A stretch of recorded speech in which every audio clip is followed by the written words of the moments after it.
Safari পার্কের মধ্যে এটা কি? এটা মনে হয় শিয়াল মনে হয়। এটা কি? লোহার আচ্ছা কালারের সরি সাইডে সরি, হরিণ হরিণ, হরিণের বাচ্চা হরিণ। এখনো সিং বোঝায় নাই।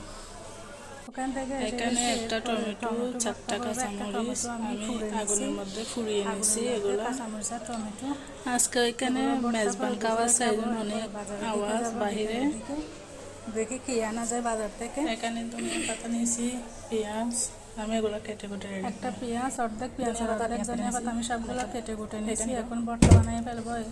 টমেটো আর কাঁচামরিচটা একটু ধুয়ে নেবে ভালো করে। পুড়ে গেছে যেহেতু, কালো কালো ময়লাগুলো পরিষ্কার হয়ে যাইলে দেখতে ভালো লাগে আর খাইতেও ভালো। পুড়ছি এই জন্য একটু পোড়া পোড়া গন্ধ হলে মজা লাগে খাইতে, এই জন্য পোড়া হয়েছে, নাইলে পড়তাম না। এখন আমি সবগুলো একসাথে নিয়ে ভালো ভালো মেখে কষিয়ে নেবো, হাতে মেখে ফেলবো, হাতের মধ্যে ভর্তা বানিয়ে ফেলবো। এটা দিয়ে দুপুরে খাবো।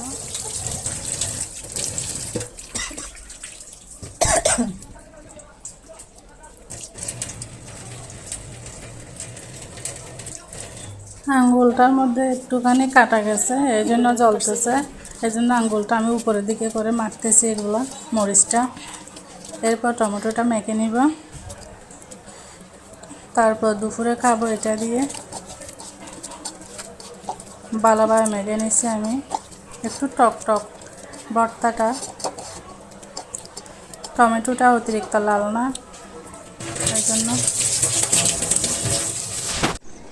এদিকে পাশের বাসায় মেজবান দিচ্ছে, একটা মানুষ মারা গেছিল কিছুদিন আগে, 5-6 দিন হবে। আজকে মেজবান দিচ্ছে, এই জন্য চেঁচামেচি বেশি।